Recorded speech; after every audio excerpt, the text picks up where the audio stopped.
这是一条普通的溪水，它从大山深处款款流来。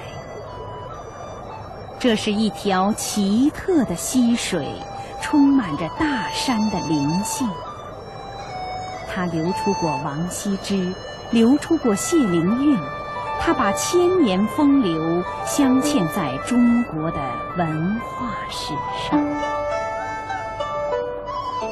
浙江东部的这条清澈的善溪，日复一日，默默地流淌着，流淌着。月上金嘞，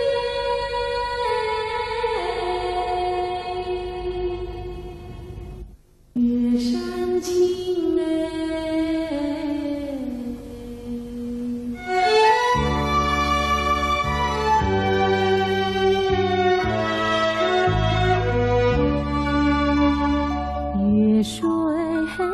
长流月山青，相映一曲梦魂萦。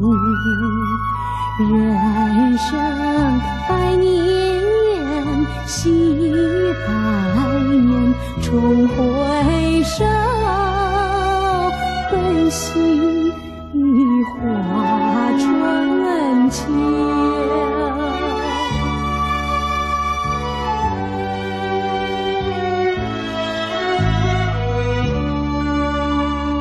月水长流月山青，几代红菱，几代情。人生有涯亦无涯，为花发桃李满天下。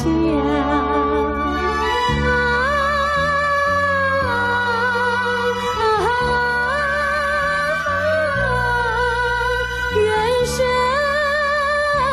有涯亦无涯，人生有涯亦无涯，桃李满天下，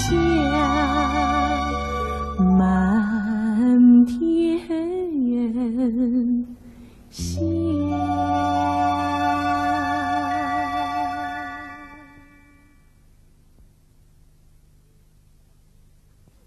我要去学唱戏。唱戏？那是戏子，是堕落。一个人可要自立呀。我送你到上海进沙场吧。到沙场是为了自立，学戏也是为了自立。娘一直说女孩子没用，我要争气，我一定要学戏去。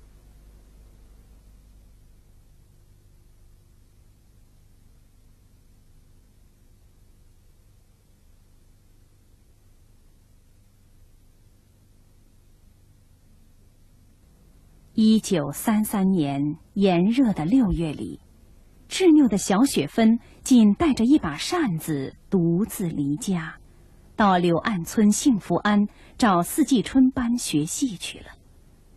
从此开始了她艰苦而又壮丽的从艺生涯。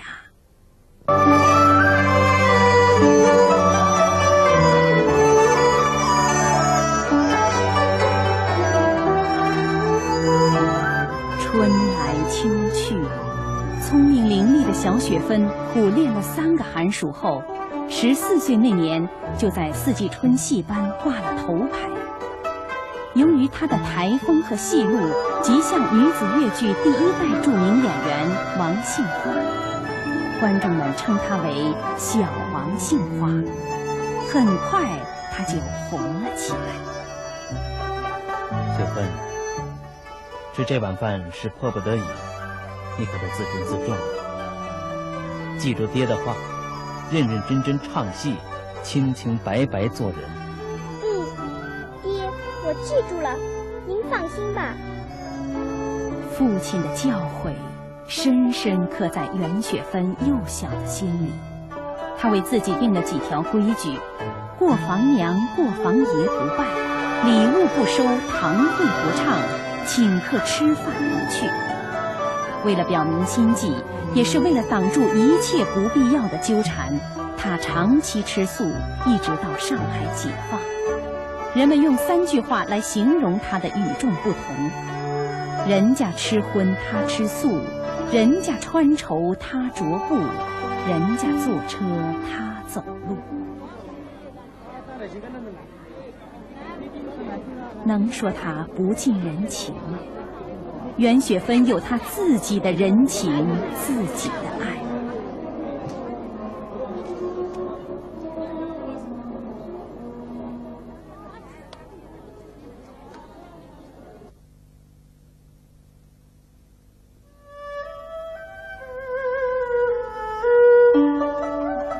他敬重父亲，正是父亲给了他一个高洁的精神世界。19岁那年，父亲得了重病，而他又脱不开身。听人说，儿女身上的肉可以为父母去病，他就真的在自己手臂上剪下一块肉，放入一条小纸船。小纸船点燃了，他暗暗祈祷，愿父亲去病消灾。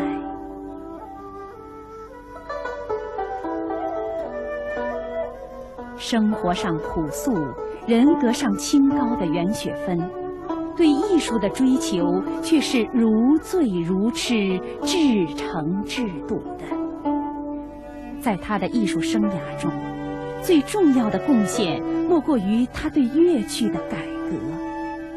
粤剧能在短短几十年时间内，从田头山歌发展到全国一大剧种，这同袁雪芬和众姐妹在关键时刻进行的一场全面改革是有直接关联的。1942年10月，她在上海大来剧场竖起新粤剧的旗帜，这是一项前无古人的开拓。袁雪芬知道独木难成林，她先后请了余银、韩毅、吕仲、南威等人，形成一个有编剧、导演、作曲、技术指导和舞美设计等各种人才的艺术创作核心。岁月悠悠，半个世纪过去，一些人已不在人世，剩下的也已鬓发斑白。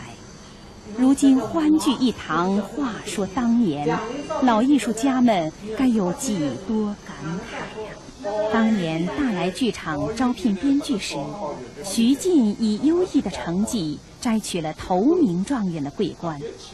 他与袁雪芬的合作长达40多年。我国第一部彩色戏曲电影《梁山伯与祝英台》就是他执笔整理的。他改编的《红楼梦》也蜚声海内外。陈鹏是1946年进入雪声剧团的，他致力于大量新戏的编导，先后有《凤箫相思》《婚变》等新戏震撼观众。解放后，他又执导了《情探》等剧目，在粤剧编导界中享有声誉。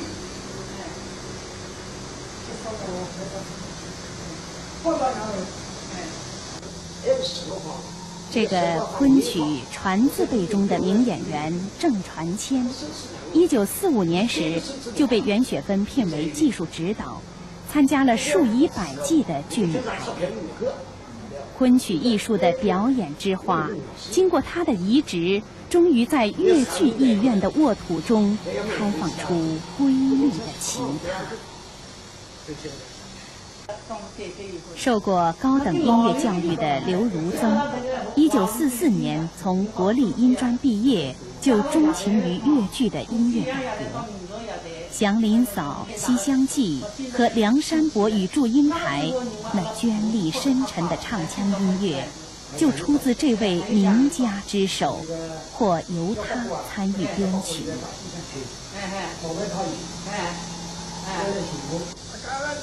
早年的京剧琴师周宝才与袁雪芬、范瑞娟长期合作，并与他们一起创造了彩调腔和弦下腔。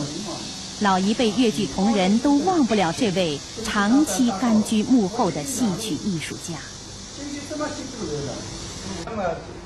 苏时丰致力于将舞美气氛与国画特点结合起来，他以优美抒情的美术品格，先后完成了《梁祝》《西厢记》《祥林嫂》和《红楼梦》等剧目的舞台设计。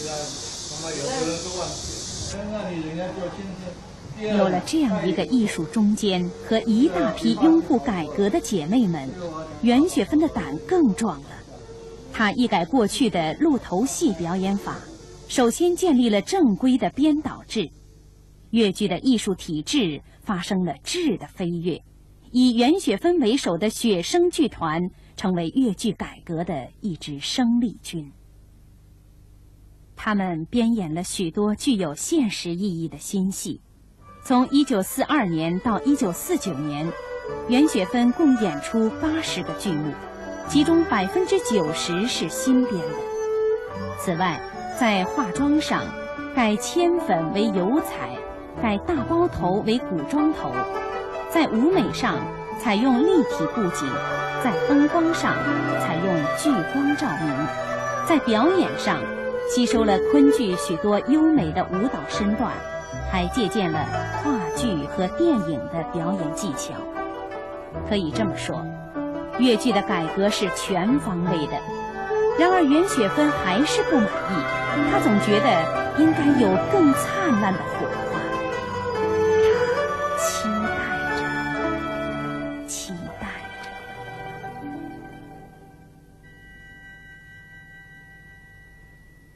终于，一个为粤剧改革取得突破性进展的艺术灵感，于偶然的机缘中，带着必然的趋势出现了。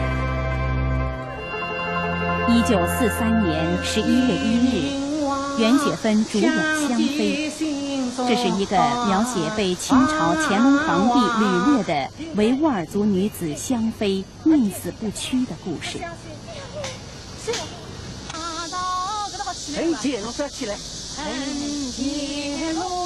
当袁雪芬演到香妃的丈夫被乾隆皇帝所杀，小兵用盘子将裹着红布的人头拖到香妃面前时，按以往的演法，只要来个3哭头就行了。可当时一种不可名状的情感袭上了袁雪芬的心头，她突然惊呼了一声：“救！”感情的波涛在强烈的外部动作烘托下，一下子揪住了观众的心。随后一个长长的停顿，场内鸦雀无声，带着观众的悲切与绝望，袁雪芬这才缓缓地哭出了。我那苦命的父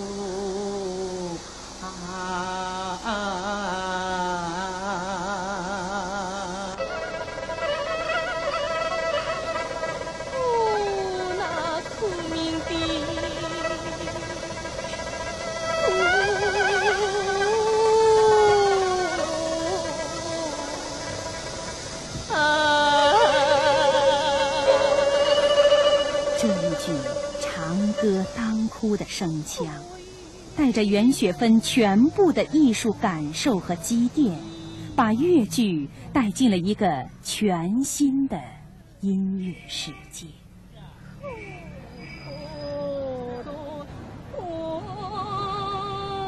琴师周宝才注视着台上的表演，起初有些不适应，但他受人物情绪感染，马上即兴式的换成类似京剧二黄的间奏，用碎弓拉出如泣如诉的意境。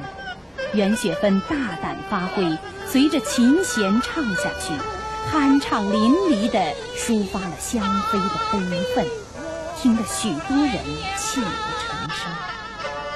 可回过味来又觉得奇怪，这是种什么曲调？怎么从没听到？这就是为越剧改革真正奠定基础的，并在以后成为越剧主调之一的彩调腔。这是一个辉煌的贡献。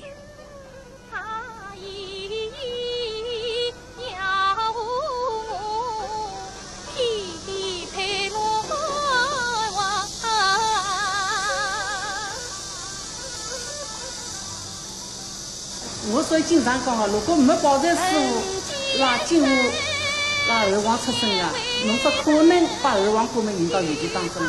因为侬拉二王出身的，我呢正是当时的社会那种辈分的四宫腔不能表达那种辈分的抒发的，所以这个情况就社会的这个气氛特别在抗日战争当中。所以已经酝酿了很久，这个辰光侬不是完成吧？我觉得也是必然的。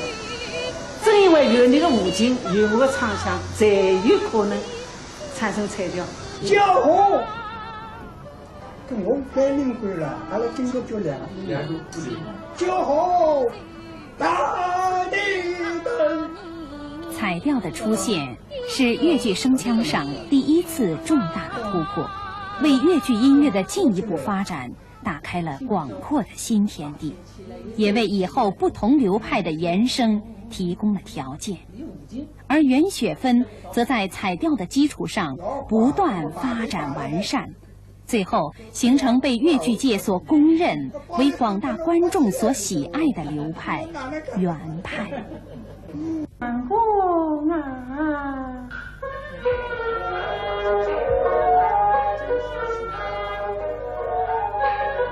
分鸡蛋，当年进去出家门，但见你不把配为单呀用，相公为不去同居，却在分归到自头，这何在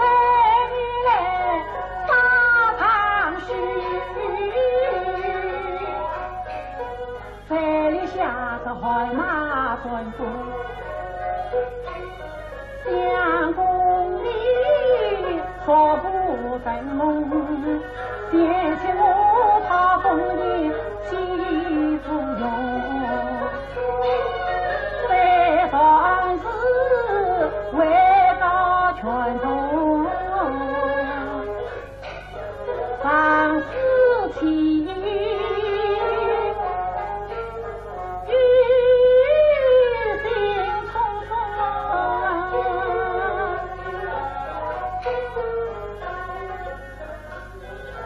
为高子配高好，全通分居在当中，西京在今夜间远在山冲，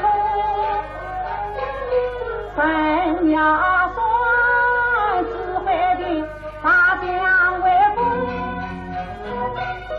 不须是夸相公，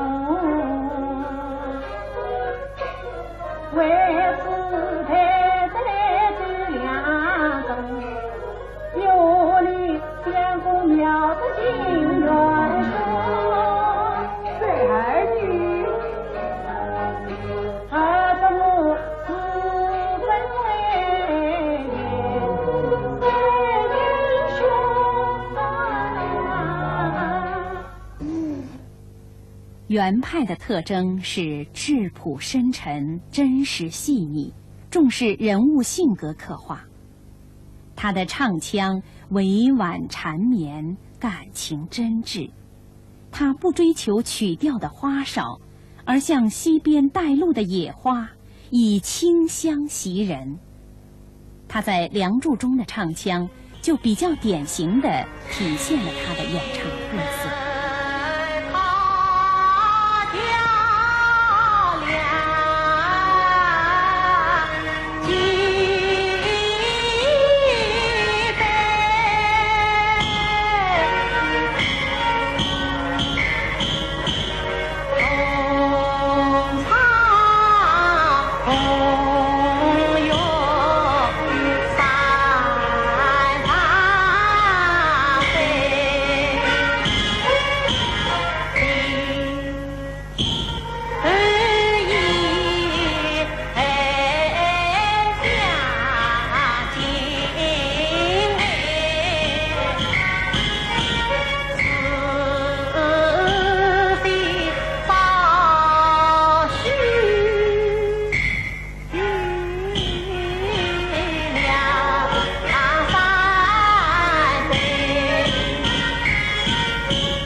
牛儿才去南海，可记得谁把里相送上的路，我一片真心吐出来，我叫你心中双双来照应，我叫你观音堂上把堂拜，临别亲去许句美，念着你花轿早来抬，谁知道我与两兄难人待，我弟弟晕了马家妹，我与两兄难人回，我弟弟受了马家皮，我与两兄难人怨，我弟弟因过马家皮。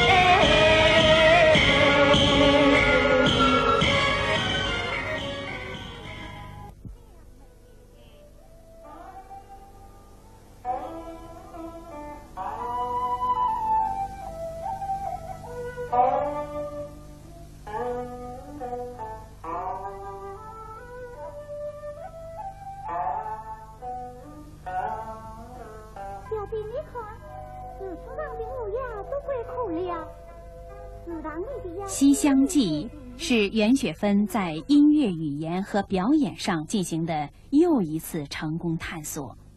为了较好地体现相国小姐崔莺莺的诗人气质和矛盾性格，袁雪芬在唱词上采用长短句的吟诵体，在音乐上则吸收昆曲和少曲中的某些因素，使之具有含蓄端庄的风韵。在唱法和表演上，则收而不放，含而不露，使整出戏形成一种清丽典雅的诗曲风格。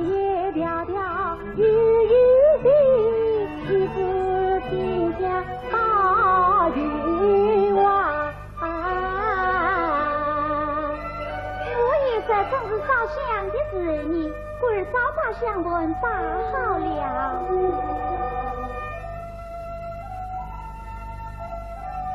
表弟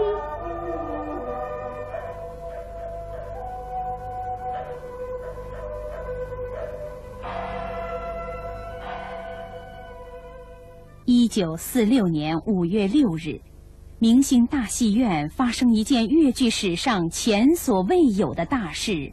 鲁迅的作品《祝福》被袁雪芬和南威等人改编成《祥林嫂》，搬上了越剧舞台。在袁雪芬的艺术生涯中，演的最多的是祥林嫂，爱的最深的也是祥林嫂。从1946年到1977年的21年时间里，她曾先后4次饰演这个角色。每次重演，他都和编剧、导演一起对剧本进行反复推敲修改。如在1948年拍摄电影《祥林嫂》时，为了加强人物反抗性，曾设计了祥林嫂砍门槛的情节。到1956年第2次排演时，袁雪芬就舍弃了这段戏，她认为门槛应该让观众去看。鲁迅写到祥林嫂对命运、对灵魂发生怀疑，正是恰到好处。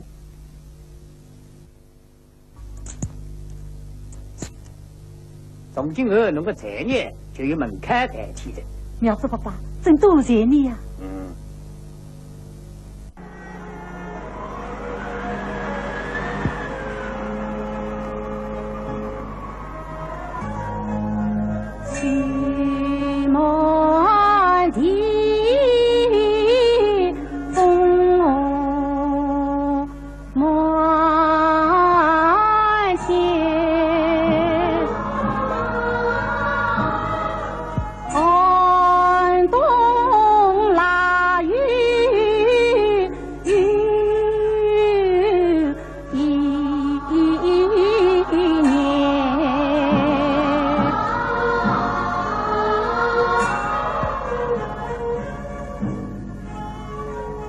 在长长的日子，我真蘑菇，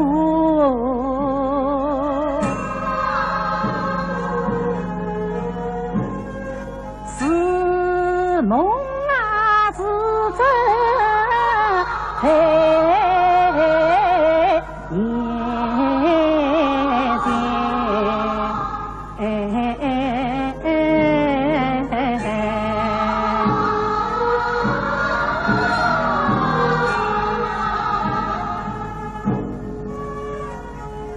曾记得婆婆领我11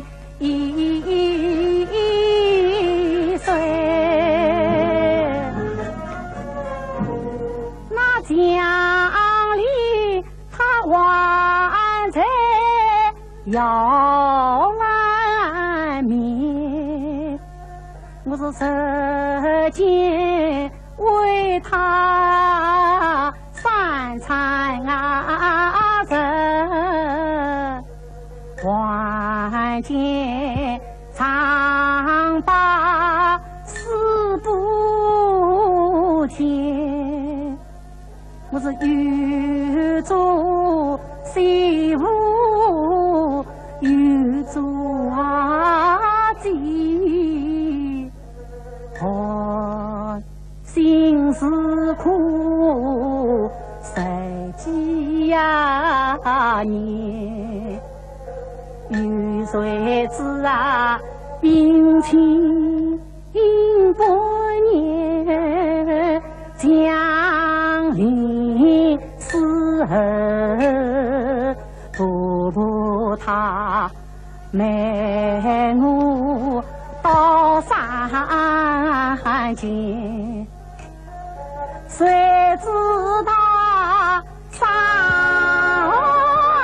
台去劳碌的命啊么，遇着我郎爷，哎呀人呀命啊，命好命苦有谁听？在梦里摸不着，又看不见。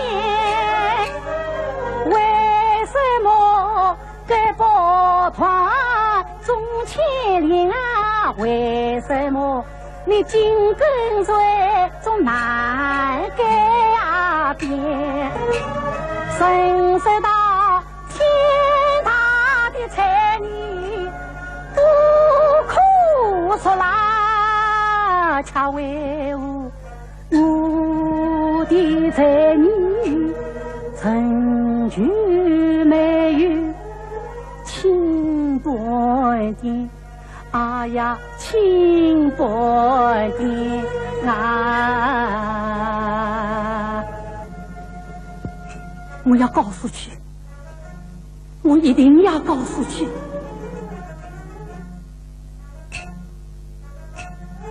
我到哪里告诉去呀？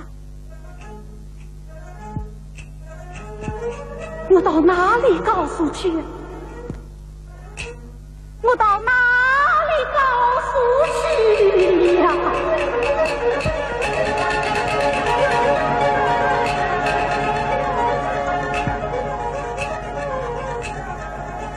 我只有抬头问苍天，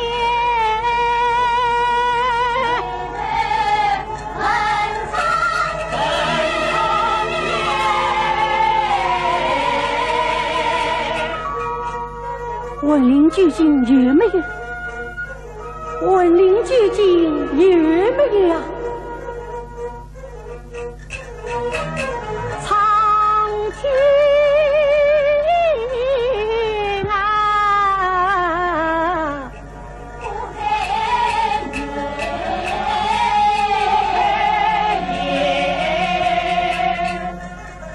我是低头问神间。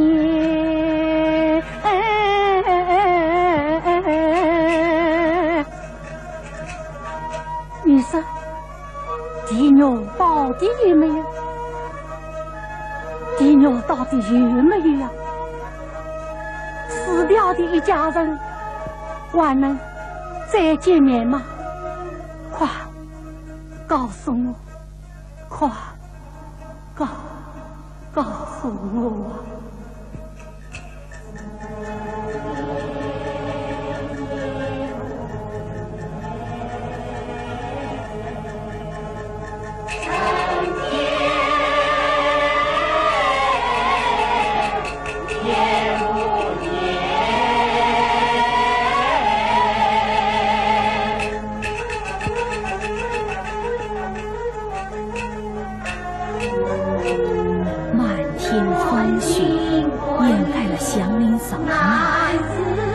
苦难的灵魂被封建礼教吞噬了。然而，祥林嫂作为一个高度典型化的艺术形象，却在越剧舞台上，在观众的心里得到了永生。祥林嫂的演出，无论是对袁雪芬还是对越剧这一剧种，都是至关重要的艺术转折点，它是越剧改革的一个里程碑。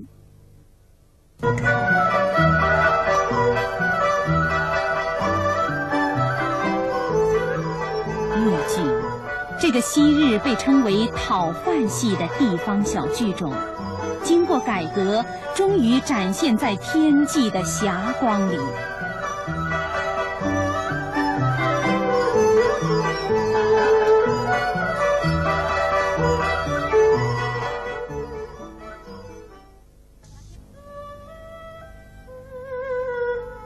世界上本来没有路，是那些勇敢的先驱者以他们的追求、他们的苦斗乃至他们的牺牲，为后人铺平了前进的路。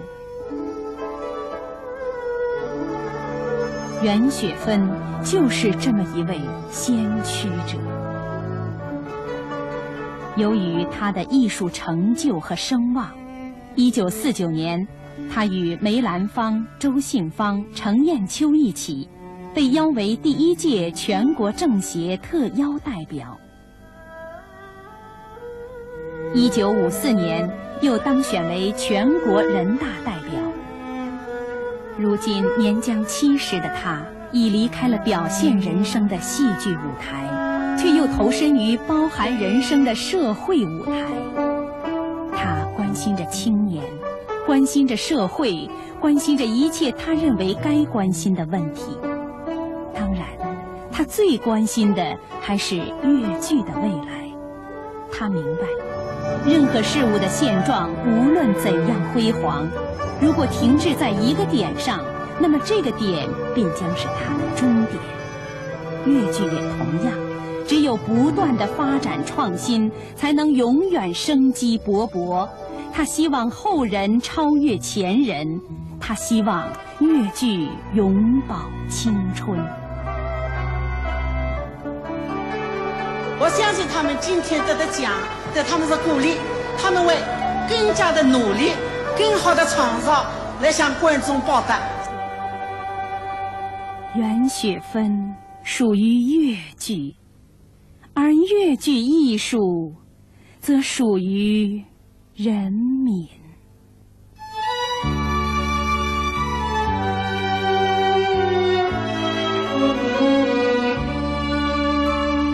这是历史，历史在舞台上，这是人生，人生在戏剧中，戏剧用人生历史，历史写人生戏剧，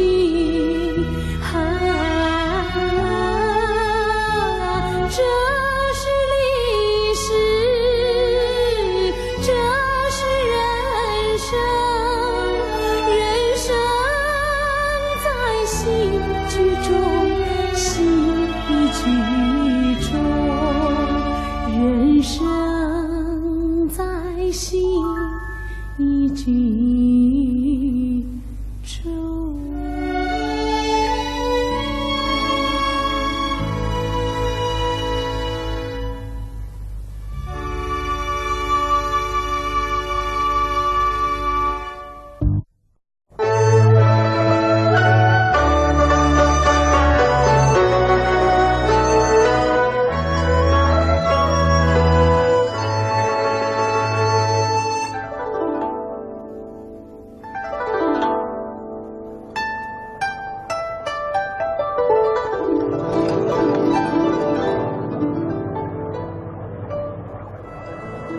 这是一条普通的溪水，它从大山深处款款流来。这是一条奇特的溪水，充满着大山的灵性。它流出过王羲之，流出过谢灵运，它把千年风流镶嵌在中国的文化史上。浙江东部的这条清澈的善溪，日复一日，默默地流淌着，流淌着。月上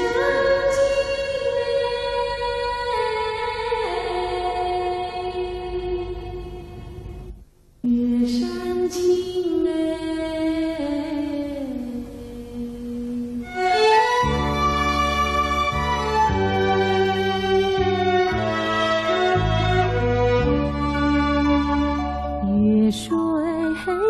长流月山青，相映一却梦魂萦。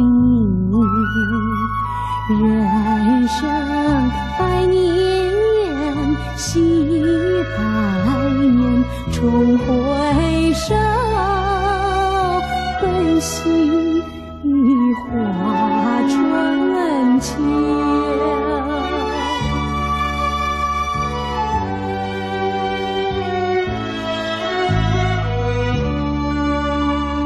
月水长流月山青，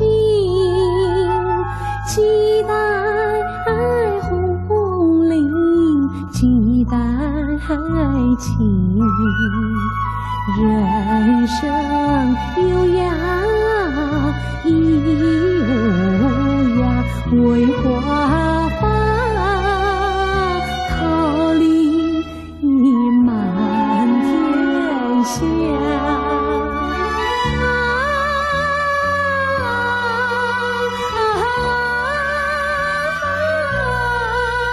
人生有涯亦无涯，人生有涯亦无涯，桃李满天下，满天下。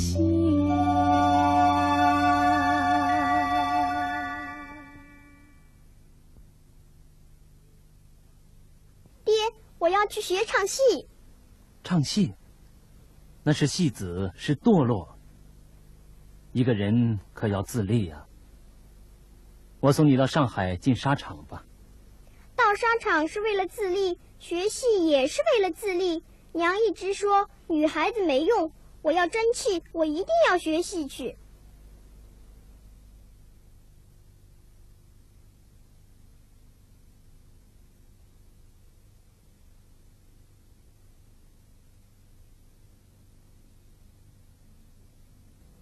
1933年炎热的6月里，执拗的小雪芬仅带着一把扇子独自离家，到柳岸村幸福庵找四季春班学戏去了。从此开始了他艰苦而又壮丽的从艺生涯。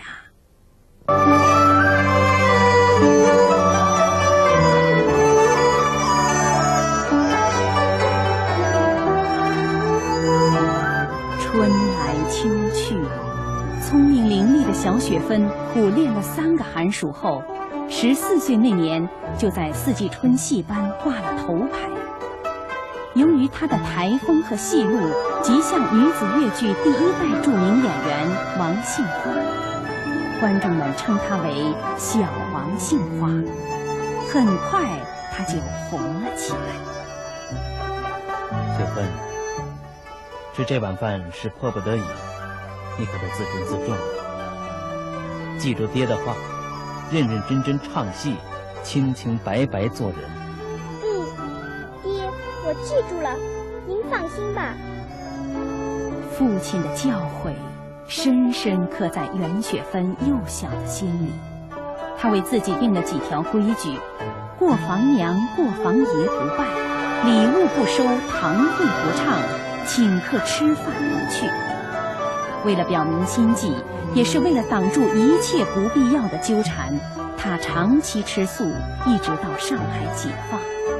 人们用3句话来形容他的与众不同：人家吃荤，他吃素；人家穿绸，他着布；人家坐车，他走路。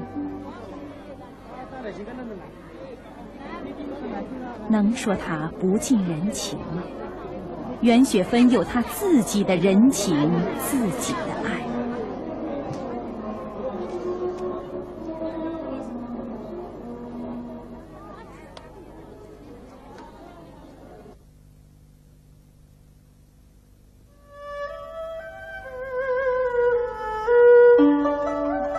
她敬重父亲，正是父亲给了他一个高洁的精神世界。19岁那年，父亲得了重病，而他又脱不开身。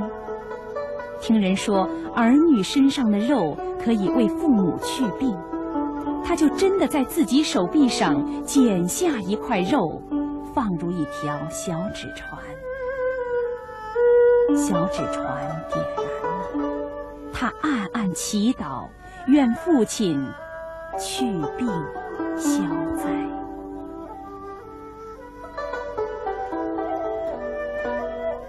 生活上朴素，人格上清高的袁雪芬，对艺术的追求却是如醉如痴、至诚至笃的。在他的艺术生涯中，最重要的贡献莫过于他对越剧的改革。越剧能在短短几十年时间内，从田头山歌发展到全国一大剧种，这同袁雪芬和众姐妹在关键时刻进行的一场全面改革是有直接关联的。1942年10月，她在上海大来剧场竖起新越剧的旗帜，这是一项前无古人的开拓。袁雪芬知道独木难成林，她先后请了余银、韩毅、吕仲、南威等人，形成一个有编剧、导演、作曲、技术指导和舞美设计等各种人才的艺术创作核心。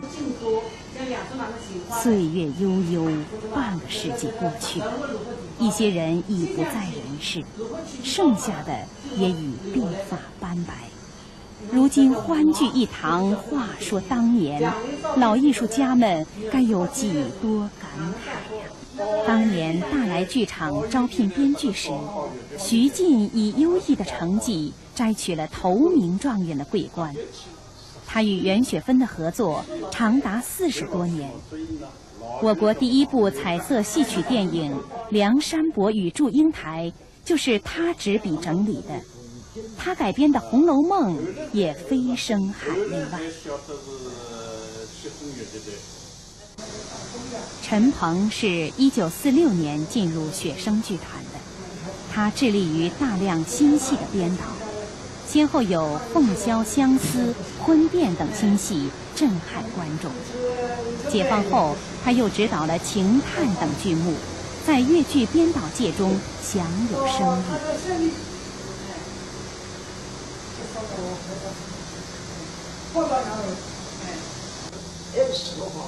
这个昆曲传字辈中的名演员郑传谦，1945年时就被袁雪芬聘为技术指导，参加了数以百计的剧目排练。昆曲艺术的表演之花，经过他的移植，终于在粤剧艺院的沃土中开放出瑰丽的奇葩。受过高等音乐教育的刘如增，1944年从国立音专毕业，就钟情于粤剧的音乐改革。《祥林嫂》《西厢记》和《梁山伯与祝英台》，那随后一个长长的停顿，场内鸦雀无声，带着观众的悲切与绝望，袁雪芬这才缓缓地哭出了。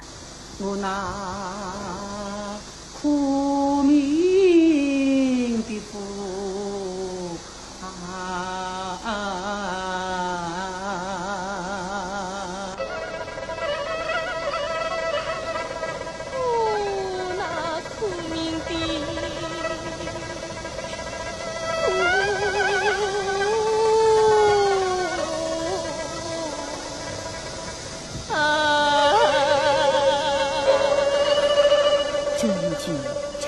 歌当哭的声腔，带着袁雪芬全部的艺术感受和积淀，把粤剧带进了一个全新的音乐世界。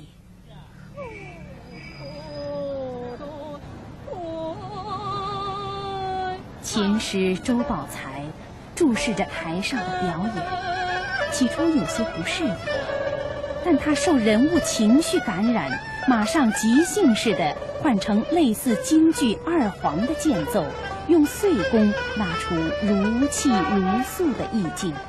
袁雪芬大胆发挥，随着琴弦唱下去，酣畅淋漓地抒发了香妃的悲愤，听得许多人泣不成声。可回过味来，又觉得奇怪，这是种什么曲调？怎么从没听到？这就是为粤剧改革真正奠定基础的，并在以后成为粤剧主调之一的彩调腔。这是一个辉煌的贡献。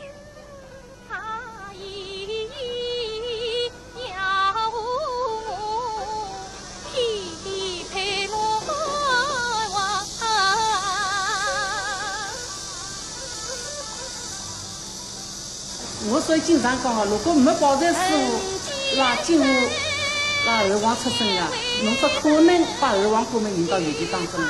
因为侬拉二王出身的，我呢正是当时的社会那种辈分的四宫腔不能表达那种辈分的抒发的，所以这个情况就社会的这个气氛特别在抗日战争当中。所以已经酝酿了很久，这个辰光侬不是完成吧？我觉得也是必然的。正因为有你的舞劲，有我的唱腔，才有可能产生彩调。叫好，跟我改名归了，阿拉经过就两个叫好，大地灯。彩调的出现是粤剧声腔上第一次重大的突破，为粤剧音乐的进一步发展打开了广阔的新天地，也为以后不同流派的延伸提供了条件。而袁雪芬则在彩调的基础上不断发展完绚丽深沉的唱腔音乐，就出自这位名家之手，或由他参与编曲。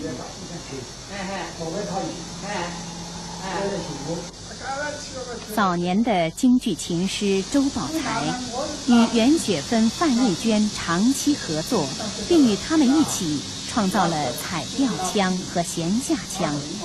老一辈越剧同仁都忘不了这位长期甘居幕后的戏曲艺术家。苏时丰致力于将舞美气氛与国画特点结合起来，他以优美抒情的美术品格，先后完成了《梁祝》《西厢记》《祥林嫂》和《红楼梦》等剧目的舞台设计。有了这样一个艺术中坚和一大批拥护改革的姐妹们，袁雪芬的胆更壮了。她一改过去的鹿头戏表演法，首先建立了正规的编导制，越剧的艺术体制发生了质的飞跃，以袁雪芬为首的雪声剧团成为越剧改革的一支生力军。他们编演了许多具有现实意义的新戏。从1942年到1949年，袁雪芬共演出80个剧目，其中90%是新编的。此外，在化妆上，改铅粉为油彩，改大包头为古装头；在舞美上，采用立体布景；在灯光上，采用聚光照明；在表演上，吸收了昆剧许多优美的舞蹈身段，还借鉴了话剧和电影的表演技巧。可以这么说，越剧的改革是全方位的。然而袁雪芬还是不满意，她总觉得应该有更灿烂的火花。她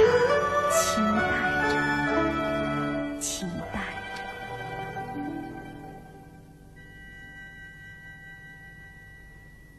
终于，一个为越剧改革取得突破性进展的艺术灵感，于偶然的机缘中，带着必然的趋势出现了。1943年11月1日，袁雪芬主演《香妃》，这是一个描写被清朝乾隆皇帝掳掠的维吾尔族女子香妃宁死不屈的故事。